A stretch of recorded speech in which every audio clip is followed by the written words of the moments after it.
Welcome to my masterclass. Today we are making scrambled eggs part 2. This time I'm ripping off Thomas Keller's 2 recipes. I know Gordon Ramsay did a method of scrambled eggs that I really liked, which was in the last video, but today I'm looking at how Thomas Keller does his American style scrambled eggs and his French style scrambled eggs, or les oeufs brouillés or whatever. Anyways, so at the end, I'm gonna taste all 3 as well, and then we're gonna decide who cooked it best or whose technique is best to use. Just like last time, I'm cracking them all in a little bowl. I forgot the word for bowl. Before putting it in my larger holding vessel, and that's just in case I mess up. And I know that's like a pretty basic rookie thing to do, to get shells in your eggs, but Thomas Keller still does it because that's the way he learned when he was a young chef. And I figured if Thomas Keller still takes those kinds of precautions, then of course I would have to too. So I got 4 eggs in here, and unlike Gordon Ramsay's style, Thomas Keller seasons his with a bit of salt ahead of time, so we'll do that and we'll see how it goes and whether it's gonna really affect how our eggs turn out. And we're just gonna whisk it. So I know we're used to whisking things with a fork. If you don't have a whisk on you, I mean, I don't even have a proper whisk on me. This is an extension of my immersion blender, and I was just too poor of a girl to also buy an actual whisk. But you know, just get some, the point is just to get some air in there and to break up the yolks and the whites. Okay, and since it's a Thomas Keller masterclass, I feel like something that differentiates him from other chefs is he really talks about these points of refinements, or these tools of refinements. In this case, it's gonna be our mesh strainer. And what we're gonna do is completely unnecessary, but we're gonna take our scrambled eggs and we're gonna have it be pushed through here. That way, if there's any eggshells that you missed, any bits or pieces, anything that didn't get mixed up, or the chalazi, or that like clear membrane that you get, it'll just be left behind, and all you get is some very smooth scrambled eggs. My next step, I'm gonna put a non-stick skillet on some very low heat because it is eggs and we do want to treat them super gently. And that's why in all the methods we spend some time cooking on and off the heat, so we can really control that temperature and we make sure it doesn't go over. Especially because, like, for me, I preferred my eggs a bit more on the soft scrambled side versus hard, so watching the heat will be a super important part. Right, now that my pan has been warmed up, I'm just gonna add some butter to the bottom and have it melt so it can form that nice base. And make sure that eggs don't stick to it. It's a non-stick pan, we shouldn't really have to worry, but a little butter is always nice. And also the other 2 styles use a lot of butter, and I wanted to make them kind of even. So this is a lot more butter than you would normally use in American style scrambled eggs, but I ain't complaining. We're just gonna add a layer of the scrambled eggs here.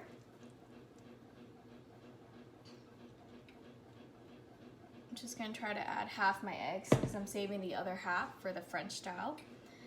And once we see the eggs starting to set, then we're going to start scrambling them. Okay, so I'm just gonna check.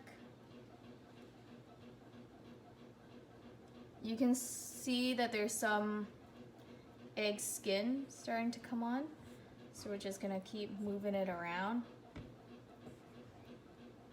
Keep scrambling them.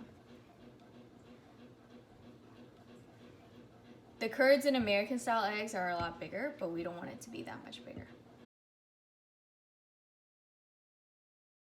It is starting to more or less set, then we can start seasoning them.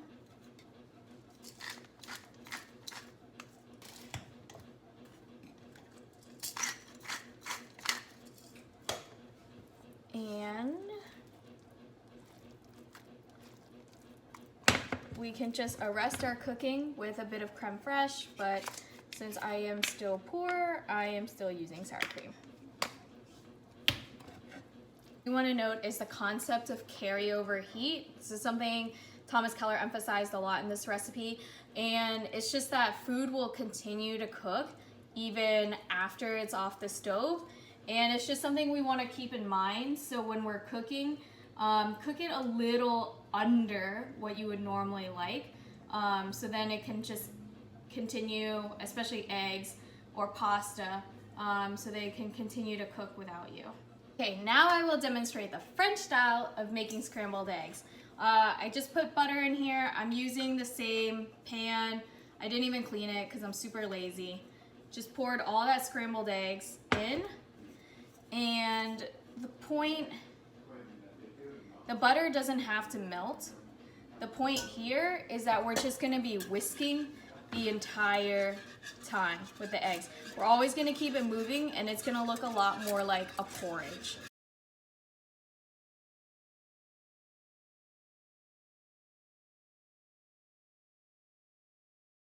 I will say off the bat, this method is super annoying because in the beginning you're like, is it even cooking? When is it gonna cook? But eventually, as you can see here, it starts to come together. And again, spend some time on and off the heat so you can just control it a lot more. And so here it's starting to almost be done. You can tell almost everything is solidifying. So I'm just gonna start putting in my sour cream and my chives.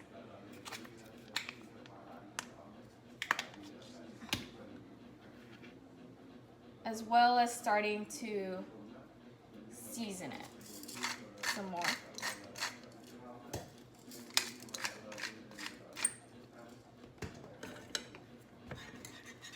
So see how it's just a lot more custardy. A lot more like barf. Let me see what it tastes like.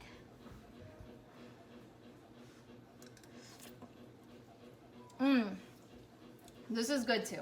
This is good too, even though it looks terrible, it's also good. Now I'm gonna do the Gordon Ramsay style eggs, again in the same pan, because I'm super lazy.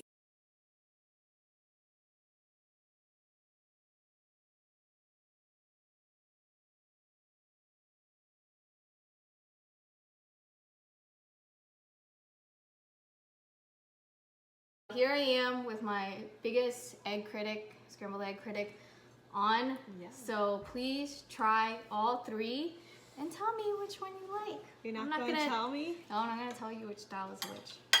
So far, I think I like this one a lot.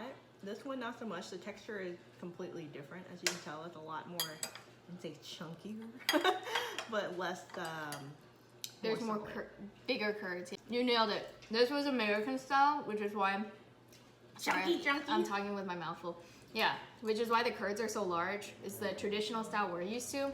This is the French style, completely French, where I whisked it the entire time. Yeah. And I thought it looked the worst, and so I didn't have high expectations because it looks like bled, polenta and stuff.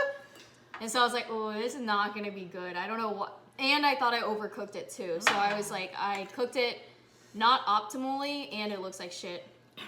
But I was surprised, like I think I like this one the best too, the French style. And Gordon Ramsay is like a good mix between the American style and the French style. They all use butter, they all use sour cream. I have put green onions in all of them. But I guess French style wins. Yay! So, wow, now we know.